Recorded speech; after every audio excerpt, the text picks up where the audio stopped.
Kavita, MLC, daughter of KCR, doing dharna at the Dharna Chowk is a laughing stock. Last 10 years, they have not allowed anybody to do dharnas at the Dharna Chowk.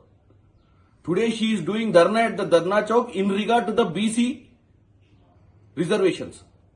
Last 10 years, their party has no stand towards BCs. They haven't appointed any BC, neither as a president or working president in their own party. Congress in the past has made Hanumantarao ji, D. Srinivas ji, Keshav Rao ji, and present Mahesh Gaud ji is the PCC president of Congress party. All the BC leaders from different communities have been the PCC presidents. But BRS for the last 10 years during the ruling and during the agitation, their party have never appointed the BC president. Now she is coming and talking about the BC concept.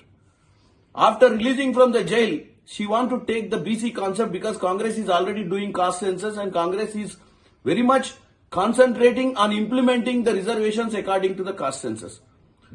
To take an advantage of what Congress is going to do at 100% level, she gone and sat at the Dharna Chowk. I am saying, Kavita ji, you are not supposed to sit in Dharna Chowk. You better sit in front of your father's farmhouse, who have ruled 10 years Telangana, which is a new state, haven't done anything to the BCs, and today you are doing a whitewash. Politics is good. You better do constructive politics by supporting the government on caste census.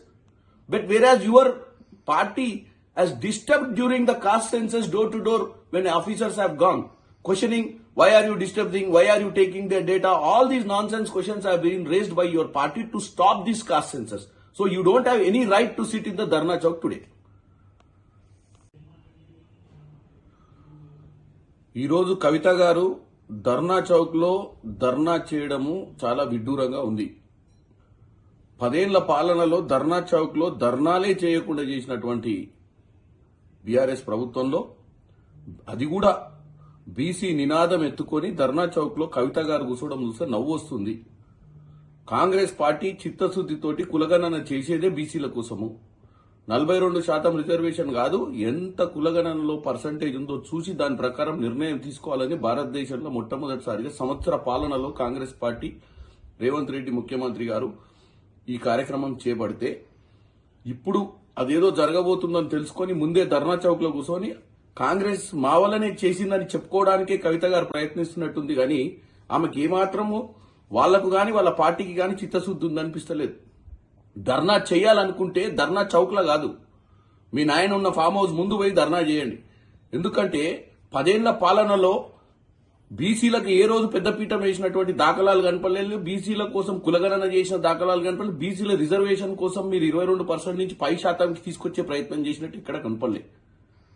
మీరు ఈరోజు ఎంత గొప్పగా అంటే మీరు ప్రజల మధ్యన మేము ప్రజల కోసం పోరాటం చేస్తున్నామని చెప్పుకోవడానికి జైలు నుంచి తిరిగి వచ్చిన కవిత గారు ఈ నినాదాన్ని ఎత్తుకొని దీంట్లో ఏమన్నా కాంగ్రెస్ పార్టీ చేస్తే క్రెడిట్ తీసుకుందామన్న ఆలోచన కనపడుతుంది తప్ప, వాళ్ళ నాయన దగ్గరికి పోయి ఈ రోజు కాంగ్రెస్ పార్టీ మహేష్ కుమార్ గౌడ్ ఒక బీసీ సామాజిక వర్గం నుంచి పీసీసీ ప్రెసిడెంట్ చేసింది. గతంలో అదే నిజామాబాద్ జిల్లాకు సంబంధించిన డి శ్రీనివాస్ గారిని చేసింది, కేశవ రావు గారిని చేసిర్రు, హనుమంతరావు గారిని చేసిర్రు.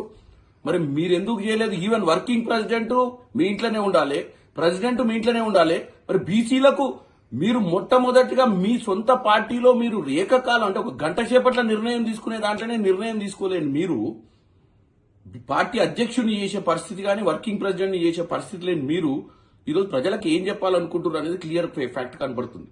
ఇలా రాహుల్ గాంధీ గారైనా ఇటు రేవంత్ రెడ్డి గారైనా కాంగ్రెస్ నిర్ణయం ఒకటే, బీసీల కోసం పాటుపడాలని కులగణన చేయాలని. భారతదేశ వ్యాప్తంగా రాహుల్ గాంధీ గారు అందరూ కూడా ఈరోజు తెలంగాణ గవర్నమెంట్ ని ఇక్కడికి రాహుల్ గాంధీ గారు ప్రత్యేకంగా వచ్చి ఇక్కడ మీటింగ్ పెట్టి చెప్పడం జరిగింది. మొట్టమొదటిసారిగా భారతదేశంలో మనం ఒక మంచి కార్యక్రమం తీసుకుంటున్నాం. మీకు వీలైతే ఈ కార్యక్రమంలో భాగస్వాములై ఈ కార్యక్రమాన్ని జయప్రదం చేసే విధంగా మీరు కూడా కులగణనలో భాగస్వాములై తొందరగా ఆల్రెడీ కులగణన అయిపోయింది. మీరు వారిని విమర్శించడం కాకుండా ఎన్ని ప్రశ్నలు వేస్తుర్రు, ఎందుకు వేస్తుర్రు అని చెప్పి ప్రజలను తప్పుతో పట్టించే ప్రయత్నం చేసిర్రు మేము కులగణన చేసేటప్పుడు, మా అధికారులు మాట్లాడేటప్పుడు. కాబట్టి మీకు ఈ ధర్నాలు చేసే అధికారమే లేదని తెలియజేస్తున్నాం.